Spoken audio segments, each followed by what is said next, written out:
ত্রিপুরায় ছাত্রছাত্রীদের ভবিষ্যৎ নিয়ে ছেলেখেলা করছে রাজ্য সরকার। রাজ্যের শতাধিক স্কুলকে বন্ধ করে দেওয়ার সিদ্ধান্ত সরকারের। এই অভিযোগে রাজধানী আগরতলায় যুব কংগ্রেসের বিক্ষোভ মিছিল। সিদ্ধান্ত প্রত্যাহার করার দাবিতে মুখ্যমন্ত্রীর বাড়ি ঘেরাও যুব কংগ্রেসের। বিক্ষোভে উত্তাল আগরতলা। বুধবার আগরতলার পোস্ট অফিস চৌমুহনী এলাকার কংগ্রেস ভবনের সামনে থেকে বিক্ষোভ মিছিল বের করেন যুব কংগ্রেসের সদস্যরা।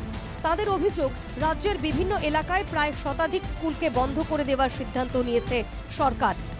যুব কংগ্রেসের দাবি, অবিলম্বে রাজ্য সরকারকে স্কুল বন্ধ করার সিদ্ধান্ত থেকে সরে আসতে হবে।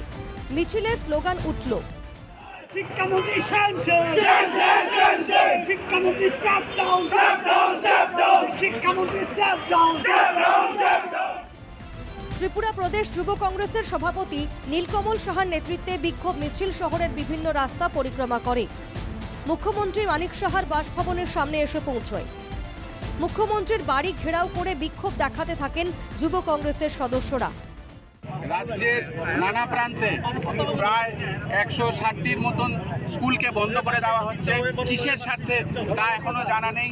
আমরা 26 তারিখ শিক্ষা ভবনে গিয়ে আমরা একটা মেমোরেন্ডাম দিয়েছিলাম। আমরা বলেছিলাম যে আপনারা যদি এইভাবে স্কুলগুলোকে বন্ধ করে দেন, রাজ্যের ছাত্রছাত্রীদের ভবিষ্যৎ অন্ধকার হয়ে যাবে।